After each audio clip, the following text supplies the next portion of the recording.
memang di dalam dunia entertainment itu branding kehabiban ini sengaja dipertahankan karena dengan cara itulah kapitalisme bekerja secara efektif.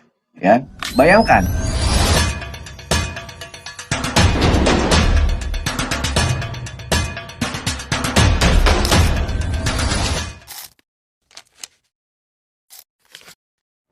Oke, Ini silakan saya mau Gus Rocky. sebentar, saya mau tanya ke Gus Rocky nih jadinya ini. Oke. Kalian biar dijawab Ya. nanti. Jadi Oke. ini karena kata Gus Aziz itu diisbat oleh artis gitu ya. Maka Nasabawi sudah lepas dari ranah ilmu. Bukan ranah ilmu sejarah, bukan ranah ilmu biologi. Tapi ranahnya jadi masuk ranah dunia seni. Kan yang isbat artis Gus Rocky. Jadi Nasabawi sekarang masuk dalam ranah dunia seni, bukan ranah ilmu biologi dan ilmu sejarah. Gimana Gus? Oke. Berarti yang uji itu dong Pak Dok, dosen IKJ berarti ya? Itu kalau seni itu kan humaniora.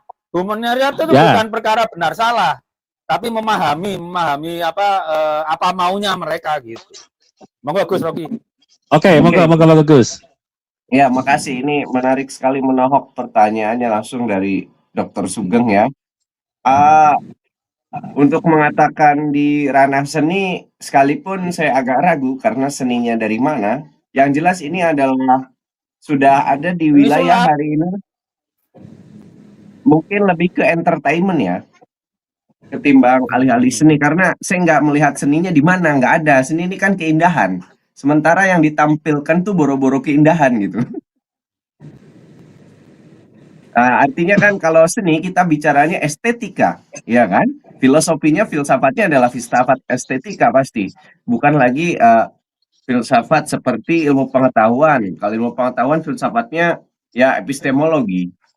Kalau dalam seni ya filsafatnya estetika. Tetapi yang kita tonton sekalipun bukan sebuah estetika atau keindahan. Melainkan apa? Yang kita tonton adalah sebenarnya semata-mata industri hiburan yang dipoles sedemikian rupa oleh saya mau bilang, karena nggak apa-apa lah saya diklaim orang kiri, kapitalisme itu dipoles oleh kapitalisme dan industri publik, industri, dan itu kan produk kapitalisme kan. Nah, dan publik ini memahami itu. Jadi bahwa ini dulu lah, satu aspek ini dulu. Hari ini dengan munculnya misalnya di podcast seorang mentalis itu, seorang podcaster di Indonesia juga, artinya wilayah pembahasan Habib Ba'alwi ini sudah ada di ranahnya industri hiburan, industri entertainment.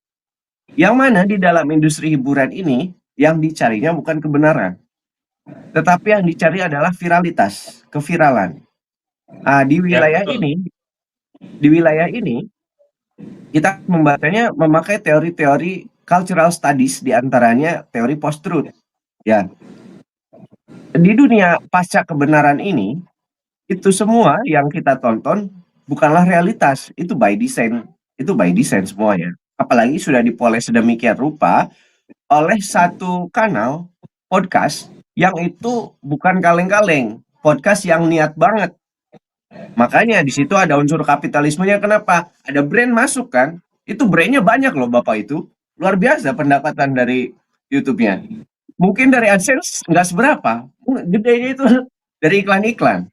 Nah, iklan inilah nanti yang mesan topiknya apa yang dibahas, dan nanti obrolan dengan brand itu nanti harus profit sharingnya bagaimana. Si brandnya naik, penjualannya gitu kan. Kemudian si artis, host, si talent di situ juga ya mendapatkan benefit dari si brand yang masuk tersebut. Nah, jadi logikanya udah logika itu. Terserah kita mau manggil di situ yang talentnya apakah dengan panggilan Habib, apakah dengan panggilan Bang, Bung, Mas, Om, wis bodo amat kesininya. Karena yang dikejar sebetulnya adalah branding. Tetapi Habib sebagai sebuah branding ini kan bekerja sekian lama di Indonesia. Tentu saja melalui kanal itu pula bisa jadi mempertahankan branding Habib itu dilakukan. Karena mungkin masih banyak dianggapnya atau melalui apa namanya sebutlah kalau di YouTube apa namanya analytics ya. Di YouTube Analytics mungkin masih banyak orang yang nonton ketika talent yang dihadirkan adalah Habib dengan branding Habibnya gitu. Ya. Kecuali kalau Analytics bilang sebaliknya, mengundang talent dengan Habib dan kehabibannya penonton drop. Saya yakin itu akan berubah. Karena itu watak dasar podcaster, YouTuber itu kan. Mereka ikut apa kata algoritma tentu kan. Nah, jadi itu. Bagi saya ini bukan lagi soal keindahan, tetapi ini apa pesanan pasar, ya. Pesanan pasar kemudian pesanan algoritma. Dan bisa jadi memang di dalam dunia entertainment itu branding kehabiban ini sengaja dipertahankan karena dengan cara itulah kapitalisme bekerja secara efektif, ya. Bayangkan, seandainya branding Habib ini sudah tidak ada di Indonesia, dan nggak laku lah. Nantinya tetap akan ada brandingan-brandingan lain yang digunakan di dalam media atau industri dakwah atau industri agama atau industri Islam. Apakah kiai, apakah ustadz, apakah gus, ataukah menggunakan ormas? Ini hal yang biasa. Ini hal yang biasa. Dilalahnya saat ini, terutama sejak era-era Pak Umar bin Hafidz populer ke Indonesia, itu kan Habib ini jadi luar biasa banget. Dan itu muncul di podcastnya Bapak itu gitu kan. Sampai sekarang. Nah ini alat-alat branding sebetulnya. Atau dalam bahasa orang-orang kiri disebutnya propaganda. Alat propaganda. Ya bahasa-bahasa kapitalis ya marketing lah. Ini alat pemasaran. Dan itu cukup efektif tentu saja. Nah, sekali lagi, seandainya pun hari ini nggak ada, ya mungkin digunakan branding lain, Gus, Kiai misalnya. Toh saat ini aja di lapangan di daerah-daerah, misal di daerah saya di Cirebon ya, Habib udah nggak pakai Habib lagi depannya, pakainya Kiai. Salah Tetapi kan Gus, manggilnya gini kalau mereka pakai gelar kiai, manggilnya kiai. Kiai, Kiai, Kiai, Kiai. gitu pakai kan. G depannya. Pakai G, Iya. Gus, Kiai. Kiai. Jadi kan depannya Kiai Haji bla bla bla Asegaf. Kiai Haji bla bla bla bin Yahya dan seterusnya. Nah, ini fenomena ini terjadi. Jadi ini soal bagaimana bentukan branding industri hiburan dan juga bagaimana kapitalisme bekerja di dunia di era post-truth pasca kebenaran. Jadi yang kita lihat ya bukan yang sebenar-benarnya, itu udah design setting. Makanya reality show itu dinamakan reality show misalnya itu karena seolah-olah real ya. Kendati reality show juga sudah desain, disetting. Saya nggak tahu konsep podcast ini seharusnya itu nggak by design atau by design dan lain sebagainya, tetapi kita harus betul-betul curiga dan apa namanya menonton segala tontonan itu dengan kritis karena memang saat ini kita di era pasca kebenaran di mana kebenaran itu juga seringkali dikendalikan oleh otoritas baik bermodalkan kekuatan yang keras seperti negara, seperti otoritas politik dan lain-lain, ataupun otoritas yang bersumber dari modal kapital atau kapitalisme dan lain sebagainya. Nah, saya kira kita harus kritis memahami itu aja. Segitu mungkin pertanyaan Dr. Sugeng. Ya. Yang natural kan kita ini Gus, podcast ya natural seadanya tanpa ada settingan, kadang nge-lag, kadang mati lampu gitu kan, kadang jaringan nggak stabil gitu kan, ya kita yang original Betul. gitu loh, natural alami, Betul. gitu, Gus. Ya ini saya bangun tidur langsung ngomongin kapitalisme ini. Nah tanpa disetting kan, artinya kan ini kita mengalir semua gitu kan. Saya tanya ke Gus Hasan deh jadinya, ke Gus Haikal. Mungkin Gus, apa respon pemerintah Indonesia terhadap masalah yang dihadapi oleh Iran, kebetulan kan pemimpinnya itu para Sayyid. Sebagai contoh, Menteri Luar Negerinya juga Sayyid apa? Abbas Araqchi itu Sayyid kan. Pemimpin yang meninggal ya Ayatollah Khamenei jelas-jelas Sayyid tuh, Bani Aftosi kan, Bani tersohor lah itu. Apa mungkin kita nggak ngucapin bela sungkawa aja telat? Sampai hari ini belum mengirim setidaknya bantuan kemanusiaan ke rakyat Iran. Apakah mungkin ada tekanan dari AIPAC versi Nusantara ini, versi Katulistiwa ini? Gimana Gus, ada kemungkinan seperti itu nggak?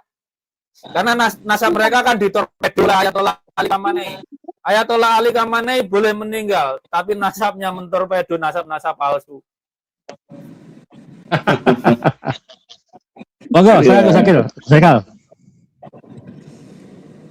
Ya tentunya negara sebesar Indonesia, apalagi muslim terbesar, hampir 300 juta, yang menjadi patron peradaban Islam dan patron perkembangan Islam, ya suaranya pastinya akan sangat berpengaruh pada dunia Islam tentunya di negara-negara Teluk gitu kan. Nah ini suara Indonesia kemana ini pastinya sebisa mungkin bagi kepentingan yang pro Israel itu jangan sampai keluar mendukung Iran kan gitu. Nah, ya melalui kanal-kanal yang bisa mungkin bisa mencengkeram ya, lewat BOP, lewat ART, lewat yang lain-lain ya. Mungkin tidak langsung AIPAC-nya bisa pakai porsi-porsinya ya. Mungkin juga pakai apa yang merusak saham ya, ada negara atau organisasi pemeringkat kondisi ekonomi, pemeringkat ya kondisi pasar saham itu juga ikut ngebom situasi kita gitu. Artinya kalau nggak ikut kebijakan ini yang pro Israel, pro Barat, itu ambles nanti ekonomi kita itu. Sahamnya itu 3 bulan ke depan merah semua, juga dolarnya naik ke 22.000 dan segala macam. Itu ada beberapa ahli yang menerangkan sampai sana. Kalau Indonesia gegabah dalam menyikapi ini, karena memang tidak bisa serta-merta kita langsung melawan hegemoni Amerika ya, hegemoni yang pro Israel itu. Menurut saya seperti itu, karena memang mau tidak mau jalur baik kooperatif maupun kooperatif sebenarnya. Jadi ya kalau jalur kooperatif tentunya sudah dilakukan ya lewat masih bergabung dengan BOP walaupun katanya dikasih ulang begitu, tapi kan belum ada sikap tegas untuk keluar dari situ. Nah itu dan kerjasama di situ dengan Amerika, walaupun ada tarif yang kemudian dianulir oleh Mahkamah Agungnya sana ya, pengadilannya Amerika itu dianulir ke 10%, itu kemarin sempat 20%, Indonesia turun jadi 19%, tarif ke Amerika itu masih surplus gitu. Kita surplusnya berapa, 300 triliun itu berapa, itu banyak pokoknya. Itu luar biasa, artinya kita diuntungkan secara ekonomi dan otomatis dengan jaringan yang ada di BOP itu secara ekonomi kita terbantu gitu. Dan yang begitu juga dengan jaringan yang ada di Rusia, Cina dan Iran lewat kemarin perjanjian yang belakangan itu lupa saya. Dok yang perjanjian dagangnya itu dengan Amerika kemarin? ART. Oke mungkin. Enggak, bukan yang itu, yang dengan Rusia, Cina itu loh, dengan Iran itu loh. BRICS ya. Itu otomatis juga kita di situ posisi bebas aktif itu sebenarnya negara-negara yang barat dan timur itu bebas aktif itu kita akhirnya juga di bawah tarik menarik antara dua kubu itu dari dulu sebenarnya, dari semenjak apa namanya mungkin gerakan non-blok awal dibentuk pun sudah tarik menarik gitu antara kepentingan barat dan kepentingan timur. Kita itu kan selalu begitu. Kita itu kan tumbuh dalam suasana perang dingin, perang blok barat dan blok timur. Artinya ketika kita nggak memihak, otomatis juga kita itu sebenarnya di dalam medan perang besar mereka secara ekonomi begitu, perebutan hegemoni mereka antara barat dan timur itu akan selalu masuk sini.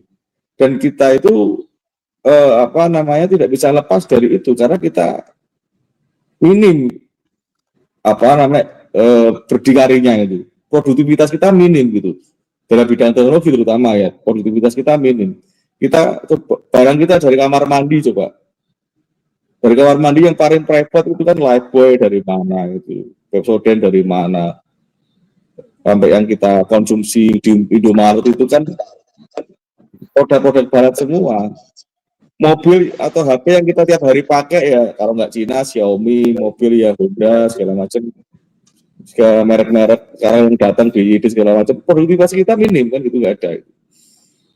Jadi dari ruang privat kita sampai apa yang kita temui di jalan raya itu ya produk-produk konsumtif semua gitu. Dan Indonesia itu pilihannya kalau ketika sedang defisit tinggi gitu, pilihannya itu kan cuma dua, antara investasi kalau nggak utang gitu kan. Kalau investasi tarik ke modal banyak-banyaknya ke sini. Yang punya duit mereka semua.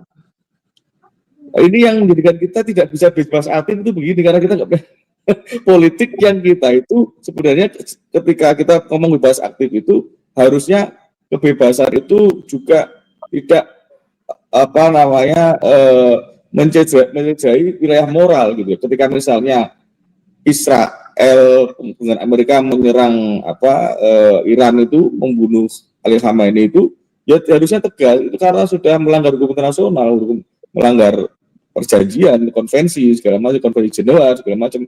Nah itu kan secara publik ditangkap oleh publik Iran, terutama Indonesia ini bagaimana gitu. Kok tidak tegas dengan pelanggaran HAM dan segala macam tentang peristiwa perang kemarin gitu kan. Dan ini akhirnya menyudutkan ketika seperti ini, ketika ditutup Selat Hormuz itu. Kita kayaknya masih 2 kapal tanker itu yang masih belum keluar itu. Nggak tahu itu ke depannya gimana itu, belum ada kabar itu. Nah, investasi kalau nggak utang. Nah, yang punya duit mereka. Investasi pun kita gampang diganggu dengan isu-isu terorisme, isu-isu kemudian juga kemarin sempat terjadi kerusuhan yang itu ada meninggalnya ojol segala macam, itu juga hampir saja gitu kan, itu ada pematik dikit sudah bakar-bakaran semua itu, karena di luar Jawa juga sudah mulai bakar-bakaran itu kan. Kondisivitas kita itu mudah diganggu gitu loh. Akhirnya saham juga mudah digoyang, mudah digoreng. Investor itu keluar masuk gampang sekali, cabut dari sini udah remuk gitu loh Indonesia kondisinya. Terus utang gitu. Utang ya punya duit mereka gitu kan. Sebenarnya pilihannya itu antara investasi dengan utang.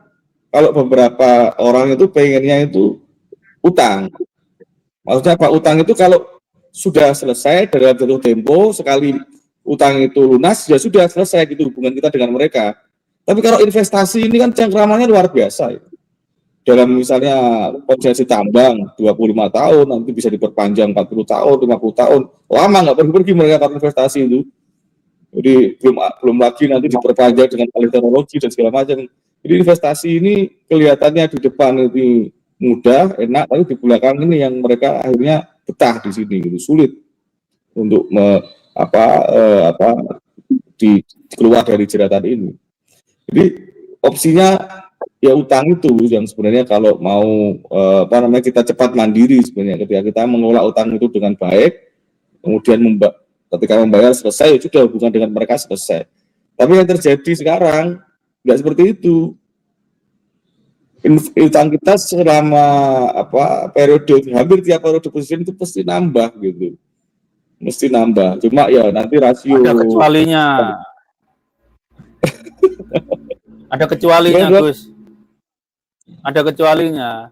Jadi begini, dalam posisi utang tuh yang penting bukan jumlah besarnya, tapi produktivitasnya. Artinya begini, kalau kita perhatikan dari Presiden Habibie itu kan bukan yang bikin utangnya jadi besar, kan dia ketimpa sial aja oleh presiden sebelumnya. Karena dolar itu dari 2.500 menjadi 16.000, jadi rasio utangnya hampir 98% gitulah.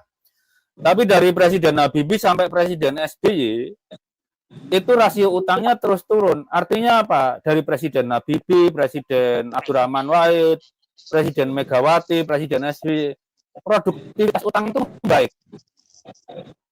Karena walaupun utangnya itu membesar, tapi PDB kita naik lebih cepat dari utang. Artinya misalnya kita utang 100 miliar, tapi kekayaan kita naik jadi 250 miliar kan nggak apa-apa. Kan gitu. Nah, problemnya dari Presiden Jokowi ini yang saya mau sampaikan. Ya, ngomong. Jadi begitu dari Presiden Jokowi, nah ini situasinya utangnya nggak produktif. Jadi bikin infrastruktur banyak-banyak, tapi PDB naiknya kalah kenceng sama utang. Seperti saya lihat di Gunung Kidul lah, banyak pasar dibangun, tapi pedagangnya nggak bisa mengisi pasar itu. Seperti itu situasinya. Nah, kalau investasi, saya lebih cenderung ke investasi. Kenapa? Kita harus belajar dari Cina. Cina itu mancing investasi, tapi investasi teknologi. Dan teknologinya dicuri habis itu. Itu yang tidak berani kita. Apa sih yang nggak ditiru sama Cina? Mobil ditiru, HP ditiru. Begitu dapat teknologinya, lo keluar nggak apa-apa deh, yang penting gue dapat teknologinya. Itu yang gagal di kita. Jadi kultur engineer masyarakat kita itu nggak sebaik dengan saudara-saudara kita di Cina, walaupun haplogrupnya sama. Kita itu lebih terbuai dengan SDA. Kalau Cina itu nggak mikir mandiri energi atau enggak, mereka kalau aku impor misalnya 1 juta barel itu harganya 100 juta dolar, ya aku harus bisa produksi barang senilai 300 juta dolar. Gitu prinsip Cina. Kalau di bola gitu, lo bikin gol di gawang gue 1, tapi saya akan bikin gol di gawang lo 3. Kalau Cina seperti itu. Nah, dari presiden-presiden Indonesia yang kepikiran seperti itu mungkin cuma Gus Dur sama Presiden Habibie saja dan Presiden Soekarno lah gitu. Habis itu ya enggak. Nah, sekarang aja lebih mementingkan biaya perut daripada biaya riset kok. Jadi investasi itu tetap penting, tapi kita jangan dapat uangnya toh. Dapat peningkatan kapasitas SDM, dapat mencuri teknologinya itu yang penting juga. Nah itu, kalau investasi, nggak ada investasi, rakyat kita butuh kerja juga. Kan gitu, Gus. Dan kalau investasi itu ditanam susah dikorupnya, paling diperes. Begitu dia berjalan di pabrik, ya korupsinya memang lewat perizinan, lewat preman itu. Indonesia itu kebanyakan preman, makanya investor tuh ke Vietnam, premannya disikat sama Partai Komunis Vietnam. Di sana nggak ada preman. Di sini preman masih banyak. Itu sih. Jadi kalau investasi itu penting, tapi investasinya jangan di bursa saham atau bursa komoditi berjangka. Investasinya itu di foreign direct investment. Jadi pabrik, nambah pekerja kita dididik jadi lebih ahli. Syukur-syukur nanti jadi wira swasta ya. Kayak kasusnya kenapa Kentucky Fried Chicken tuh banyak bangkrut. Karena karyawannya jadi pinter bikin ayam renyah, bikin usaha sendiri. Harusnya di level industri kayak gitu. Harusnya begitu. Menurut saya. Monggo. Ya, saya selesaikan dulu, Dok. Gimana? Ya, saya lanjutkan dulu. Monggo. Poinnya sebenarnya itu selama kita itu tidak mandiri, tidak berdikari, produktivitas kita tidak ada, artinya minim gitu. Artinya apa? situasi kita itu akan selalu terpengaruh dengan situasi politik yang ada di luar negeri gitu, di luar atau oleh kepala kapital, pemilik kapital modal itu kan gitu. Otomatis ketika setiap pemilihan presiden itu pun tidak lepas dari pengaruh mereka, restu mereka gitu. Ini pilihan presiden itu kalau nggak Barat yang mau, ya itu nggak jadi, kira-kira begitu gitu. Atau kalau nggak ya Timur yang mau, kira-kira nggak jadi gitu. Barat dan Timur sama aja sebenarnya gitu. Mereka mau apa ambil untung sebanyak-banyaknya di sini gitu. Dan saya khawatirnya ya apa sebenarnya ketika kemandirian ini tidak segera diatasi oleh pemerintah yang atau tidak diinisiasi oleh pemerintah yang sekarang menghadapi dilema politik ke depan dan perang yang kemungkinan ini jangka panjang itu masalah yang paling pokok kebutuhan pangan, ketahanan pangan kita itu nggak survive gitu. Jadi tapi ini ya mungkin hanya perkiraan ya. Karena buktinya juga ketika krisis 98 misalnya itu juga yang mempertahankan ekonomi itu juga banyak dari rakyat kecil UKM-UKM itu gitu. Artinya sebenarnya perputaran uang itu memang didominasi oleh Jakarta, didominasi oleh para oligarki yang 5% itu ya. Artinya sebenarnya kalau ada kondisi ekonomi yang minim itu yang paling terserang sebenarnya mereka. Ketika minyak bumi naik, kemudian dolar naik, pasar saham turun, itu oligarki itu sebenarnya. Cuma ya kita yang rakyat kecil menerima imbasnya ya tidak begitu sebenarnya, tidak begitu efeknya tidak begitu langsung kena, tapi akan berangsur-angsur kena karena memang akhirnya kebutuhan pokok itu menjadi tinggi gitu. Ketika bahan bakar naik, nanti juga ketika misalnya orang itu panikan publik muncul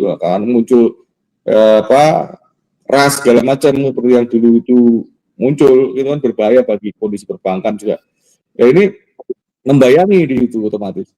Nah, kembali ke IPEC tadi, ya selama negara kita atau pemimpin kita nggak mandiri, ya otomatis organisasi seperti IPEC itu akan muncul dengan posisinya untuk memengaruhi gitu.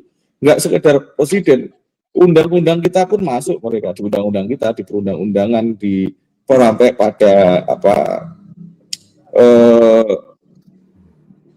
kebijakan politik kita gitu, kebijakan politik kita yang baik di dalam negeri maupun di luar negeri, artinya mereka akan selalu membayangi di situ karena negara besar gitu dengan populasi yang populasinya juga secara ini ya basicnya itu berbahaya bagi ideologi mereka karena kita mayoritas Islam gitu. Kurang lebih begitu, Dok. Oke, baik. Kita ke Gus Rocky ya. Kembali pada tema, ditulis artikelnya Gus Haikal itu kan yang ketiga ya. Dari sudut ilmu politik hubungan dengan tokoh religius gitu ya. Merupakan bagian dari mekanisme patronase kultural dalam masyarakat yang masih memadukan otoritas agama dan legitimasi sosial. Kedekatan dengan figur religius berfungsi sebagai modal elektoral. Banyak politisi memandang relasi dengan jaringan Pahlawi sebagai kanal mobilisasi massa religius. Validitas historis nasab menjadi isu sekunder dibandingkan pengaruh sosial yang dimiliki oleh jaringan tersebut. Dan ini juga seperti pejabat-pejabat kita, seperti kayak kemarin Menteri Nusron pun juga sering merapat ke Habib gitu kan, dan meyakini insya Allah kalau Habib Rizik itu masih zuriyah Nabi gitu kan. Nah, jadi kalau kita kaitkan, mereka sebenarnya mungkin tahu tentang nasabnya Pahlawi nggak tersambung, namun secara sosialnya mereka membela dan merapat kepada Habib. Nah ini seperti apa nih Gus Rocky? Ya, pertama kalau kita men-zoom out dulu fenomena ini terjadi dimanapun, ya, tidak hanya di Indonesia. Justru malah Indonesia hari ini boleh dibilang melalui nanti kita dorong banyak riset, ini leading di dalam bagaimana hubungan negara dan agama atau politik dan agama. di mana misalnya Donald Trump sekalipun Amerika yang dikenalnya negara sekuler, Donald Trump hari ini tuh kan sangat religius, sangat fundamental bahkan. Kemarin di tengah kecamuk perang, dia dilingkari oleh pendeta-pendeta evangelis di situ yang berdoa, itu viral kayaknya fotonya dipegang pundaknya dan seterusnya. Nah, kalau Indonesia kan fenomena begini sudah lama sejak dulu dan tidak pernah Indonesia mengalami fase sekularisme atau sekularisasi, itu tidak ada. Sehingga kita cenderung membahas Islam dan politik, politik Islam atau Islam politik itu di dalam lingkup yang mikro, yang kecil, di mana relasi antara satu figur politik atau partai politik tertentu dengan katakanlah ormas Islam. Tadi dimention salah satu figur politiknya, di mana dia berkawan berdekatan dengan Alwi, dengan Habib, di antaranya Rizik Syihab, figur yang sedang diangkat itu. Kalau itu kan kita mudah aja membacanya, masyarakat awam sekalipun, karena ceruk pasarnya masih ada dan itu masih punya potensi kekuatan gitu kan, baik itu untuk elektoral maupun sebagai apa namanya kelompok penekan, ya, kelompok penekan. Saya kasih contoh, kalau soal elektoral ya mungkin nanti orang apakah nanti tergantung apa namanya dapil ya, di dapil ini yang pro Habib berapa, kalau ceruknya diambil ya jadi enggak 1 kursi atau 2 kursi. Kalau di dalam level lainnya sebagai kelompok penekan, kita mesti ingat peran Rizik Syihab era pasca reformasi hingga sekarang, terutama selalu di dalam menjual isu-isu yang memang disuarakan oleh kelompok Islam fundamental untuk menekan pemerintah atau menekan kelompok lainnya yang memang berseberangan. Yang paling monumental mungkin kejadian demo 212 itu 2017 ya. Nah, itu 212 itu yang paling terlihat. Kendati yang menikmati juga tidak secara langsung Rizik Syihab memang ya. Anies sebagai pemenang, kita kurang tahu juga, saya kurang riset misalnya ada kasakusuk apa kemudian di belakang itu saat itu. Tetapi kurang lebih pola semacam itu akan selalu digunakan politisi Indonesia. Nggak mandang ideologinya apa, nggak mandang. Selama ada kesempatan ke situ, ceruk itu menghasilkan suara atau kelakuan kelompok ini bisa ditunggangi oleh para politisi yang kemudian nanti jadi free rider di situ, why not? Politik itu soal kita menunggangi atau menciptakan kemungkinan bahkan dari ketidakmungkinan. Kalau misal ada diskusi, apa mungkin Rizik Syihab Presiden Republik Indonesia, jadi Presiden Republik Indonesia? Kalau bicaranya adalah politik, to be or not to be, sudut pandang politik bilang ya mungkin saja. Tinggal urusannya bagaimana. Toh separah-parahnya kalau gagal ya lumayan jadi menteri misalnya. Pernah nggak kita bayangkan nanti misalnya seorang Rizik Syihab jadi menteri? Apakah nanti rapatnya jadi halo saudare dan lain sebagainya? Apakah pakaiannya tetap pakai jubah begitu atau nanti Rizik pakai jas, pakai celana, pakai dasi? Nah gitu kan, ini Pakai belum batik, bisa kita Gus. membayar. Ya, pertanyaannya itu yang cocok menteri apa, Gus? Nah ini urusan lain, apa nanti dia menteri agama, nanti agamanya apa misalnya? Apa cuma Islam aja yang diurusin misalnya? Atau jadi menteri luar negeri mengkampanyekan NKRI bersyariah misalnya, wallahu alam. Tapi kalau bicaranya politik itu mungkin, karena politik bahkan di dalam politik itu menciptakan kemungkinan dari ketidakmungkinan. Nah, mereka para politisi itu ada di wilayah abu-abu ini. Dan sekali lagi, kenapa misalnya sosok seperti yang tadi dimention figur itu ngedeketin gitu? Ya karena ini aset, baik sebagai suara yang mungkin nanti dicoblosan di pemilu, di election, ataupun sebagai alat penggerak, baik untuk menekan ataupun untuk menarik ya, pull and push lah sifatnya. Kalau pull ya mungkin lagi ada kepentingan untuk menekan kelompok lain, gitu kan. Kalau untuk menarik misalnya butuh memang dukungan dan lain sebagainya. Nah, dan politisi selalu dalam perhitungan itu, dan nggak cuma menteri yang tadi dimention aja, pas pemilu 2024 kemarin juga kan sama kan, sana sini ngedeketin. Bahkan presiden yang hari ini jadi sekalipun di 2 pemilu sebelumnya itu kan deket-deketin gitu kan.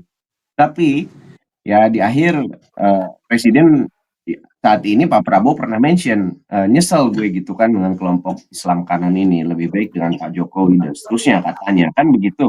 Tetapi lepas dari itu lagi-lagi di dalam politik ini yang dilihat adalah kemungkinan-kemungkinan yang ada.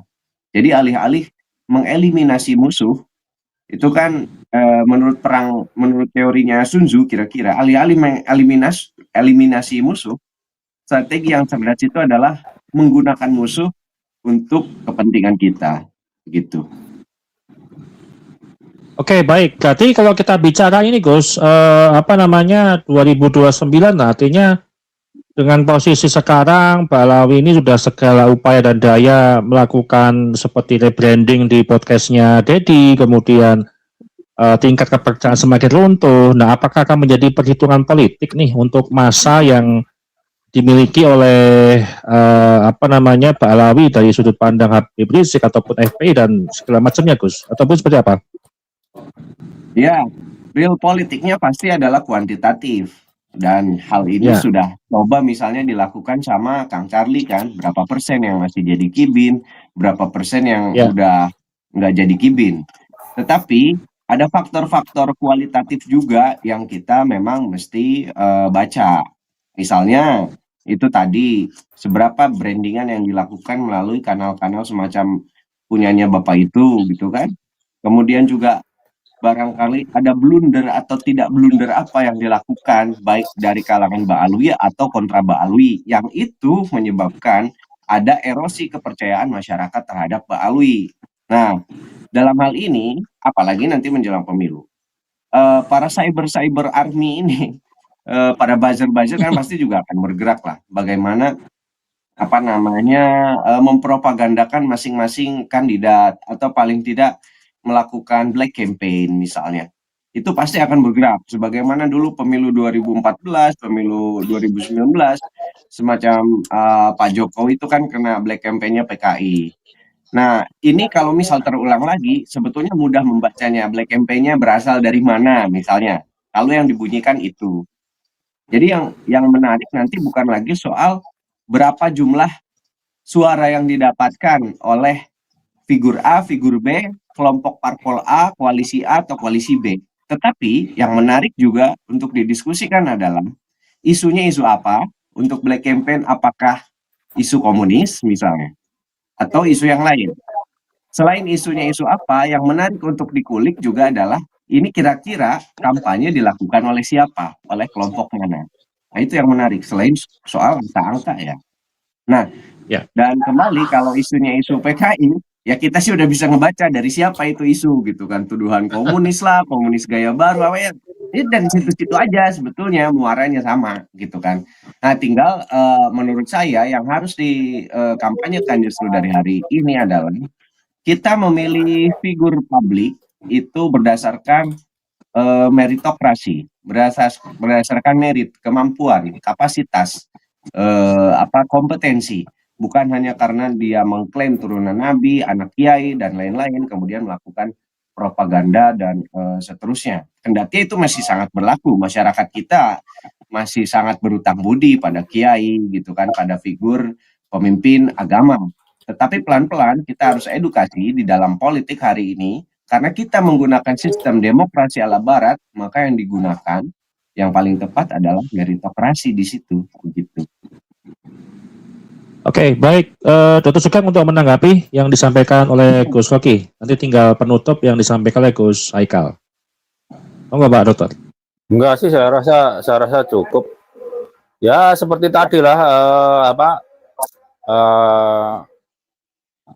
organisasi keluarga Balwi itu ya perannya seperti AIPAC di Amerika, menancapkan pengaruh. Nasabnya udah gosong, kita akan mengubah nasabnya balik ya, karena yang menerima itu kan basisnya keyakinan. Tapi mereka tetap nggak akan mau kehilangan pengaruh. Itu perjuangan jangka panjang mengikis pengaruh itu. Itu tugasnya Gus Hasan dan Gus Rocky. Karena yang percaya mereka itu memang kalangan Nahdien. Bagaimana mentransformasi Nahdien dari sekedar Nahdien kultural menjadi Nahdien intelektual itu. Ya memang, satu lagi tadi saya kenapa kiai-kiai itu susah berubah ya. Karena mereka sudah terbiasa dengan jargon adab di atas ilmu. Itu yang berbahaya. Ilmu itu di atas adab, karena ilmu itu tahu benar salah. Kalau yang dihadapi benar, baru mainkan adabnya gitu. Kalau salah ya kita harus tegas salah. Nggak bisa kita sesuatu kesalahan kita tutupi dengan nama adab, itu nggak bisa. Jadi kalau salah, salah aja. Kalau kita mengedepankan adab terhadap Nabi, mengedepankan adab terhadap Balawi, kita itu malah niradab terhadap Nabi. Kan gitu. Kita niradab terhadap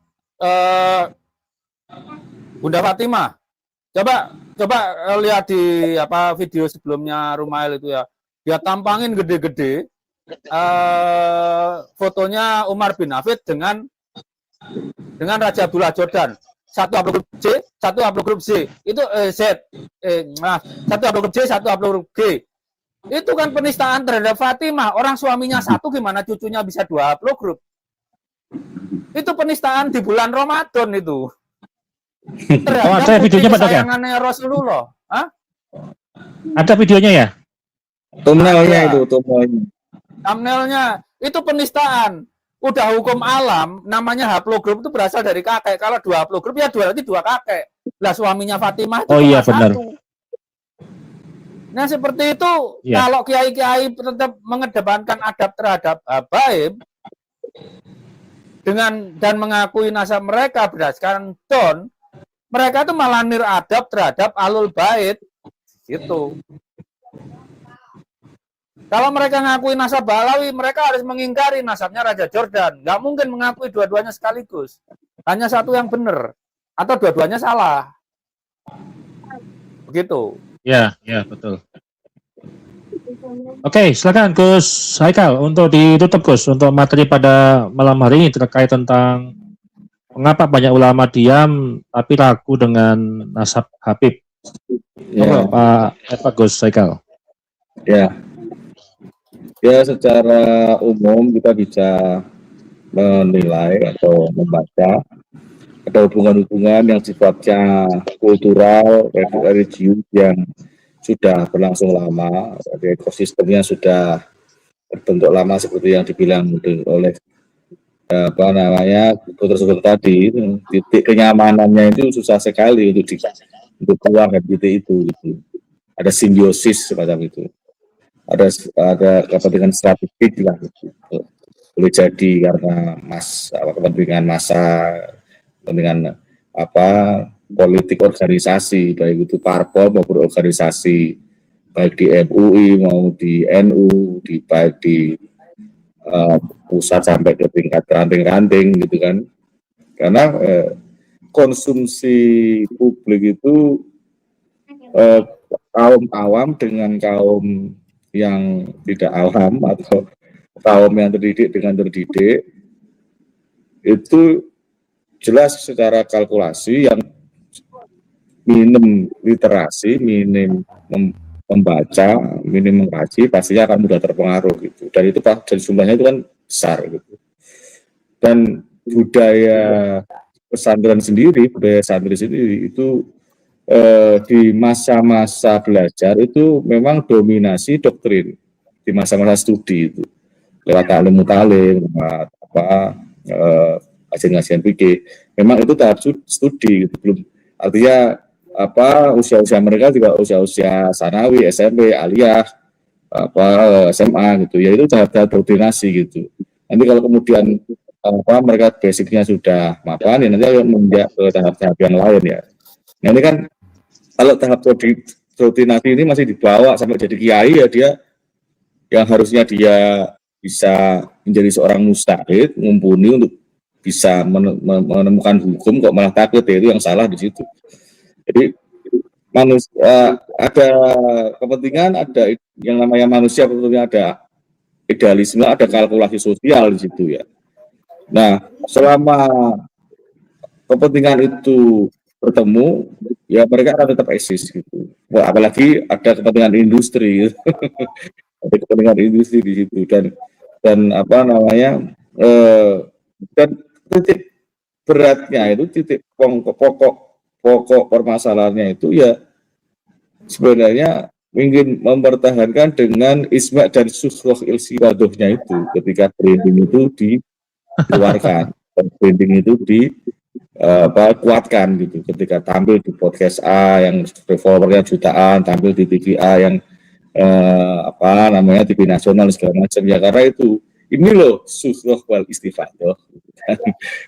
Jadi itu pola yang sebenarnya bisa jadi itu sudah dijalankan berabad-abad dengan media yang lain-lain gitu ya. Kalau sekarang medianya YouTube, medianya itu dulu medianya mungkin ya oleh penulis-penulis di luar klan Ba'alawi yang kibin gitu kan. Mereka ikut di branding lewat tulisan-tulisan kitab-kitab intelektualitas yang akhirnya mendukung nasab mereka gitu. Ya misalnya ya seperti kitabnya Yusuf An-Nabhani itu yang menceritakan ada berapa 70 lebih itu wali dari golongan mereka gitu, Jami Karamatul Aliyah itu kan menunjukkan bahwa itu branding untuk menentukan wali dan tidaknya sudah sulit gitu, sudah di branding ini ada 70 wali dari golongan mereka gitu kan. Yang itu kan nulis bukan dari golongan mereka. Nah ini kan mereka di titik-titik yang berusaha mencari atau mempertahankan sukroh ini dengan media-media mainstream ini ya terus akan dijalankan. Karena kalau surut ya tidak jadi surau gitu. Entah itu mau diijma oleh influencer ya nggak masalah gitu. Mau diijma oleh konten kreator ya nggak masalah gitu. Yang penting narasi-narasi eksistensi mereka ada gitu. Nah ketika berangsur-angsur ini kesadaran publik literasinya mulai tumbuh, kemudian juga pendidikan tentang keagamannya untuk mengkaji mulai dari hukum kan sebenarnya cukup mudah sebenarnya di dunia santri itu cukup mudah. Kok ada orang yang menyaingi Rasulullah sampai Isra Mi'raj fi Sidratil Muntaha itu Hasyim Asy'ari sudah mengkafirkan misalnya, itu kan sudah bisa jadi pegangan sebenarnya. Ini bermasalah sekali doktrinnya gitu. Dan kok kurang mempan gitu. Bahkan ditambah dengan tokoh mereka yang menghina Mbah Hasyim Asy'ari, kok kurang mempan gitu. Sebenarnya ini ada kekuatan gaib apa ini yang menguasai kepala mereka gitu. Kepentingan apa gitu. Sudah zon di yang bukti-bukti bukti-bukti dohir, bukti-bukti ilmiah dikalahkan oleh zon dan mimpi mengalahkan mitos-mitos, mengalahkan bukti-bukti ilmiah gitu. Luar biasa sekali pengaruhnya. Ini bukan ini sesuatu pembodohan yang terlalu lama membatu, saya pikir gitu. Ini kita pecahkan pelan-pelan, kita tugas semua orang sebenarnya, kita semua gitu. Tapi begitu Mas Ari dari saya. Baik, ya kurang lebih fenomena ini kan juga akan berangsur-angsur ini ya runtuh ya, bersamaan juga dengan kehilangan kepercayaan publik terhadap klan mereka, klan Ba'alawi yang mengaku sebagai cucu Nabi. Yang nggak hanya nasab aja, yang nggak valid, tapi kan banyak penyimpangan juga kesesatan ya. Ajaran mereka yang ditulis oleh Gus Aziz dan juga perilaku-perilaku yang nggak beradab juga, termasuk kibin-kibin ini juga ya banyak menghina juga lah, banyak menghina cucu pendiri Jatman ya, termasuk Gus Haikal, menghina pakar, apalagi gitu. Sugeng udah sering kali lah dihina-hina lah. Jadi ya apa? Bahasa Mas Ari aja dihina itu ya. Nah, bahasa masanya jadi hina gitu loh. Jadi ini ya akan berangsur-angsur untuk pulih kembali sehingga mungkin hari ini masih lah ulama katakanlah masih merapat kepada Habib, tapi di satu sisi mereka dua kaki, nggak percaya dengan nasab. Ya mungkin nanti di setahun, 2 tahun, atau 3 tahun lah jangka panjang ya sudah nggak lagi merapat. Jadi statusnya sudah nggak lagi dua kaki, hanya satu kaki ya. Yang nggak percaya dengan Habib gitu loh. Jadi itu intinya ini secara antropologi itu nanti akan berangsur-angsur untuk pulih gitu kan, karena hegemoni nasab ini kan sudah lama ya, ratusan tahun, jadi ya butuh waktu lama juga untuk masyarakat itu berprinsip yang teguh untuk tidak lagi menerima Habib sebagai cucu Nabi. Baik, terima kasih Gus Haikal, Gus Rocky, dan Gus Sugeng yang sudah menemani teman kita pada malam hari ini. Kita kembali lagi di episode selanjutnya. Yang kata saya ucapkan, wassalamualaikum warahmatullahi wabarakatuh. Waalaikumsalam warahmatullahi wabarakatuh. Selamat berbuka puasa Gus Rocky. Berapa jam lagi terima tuh? kasih.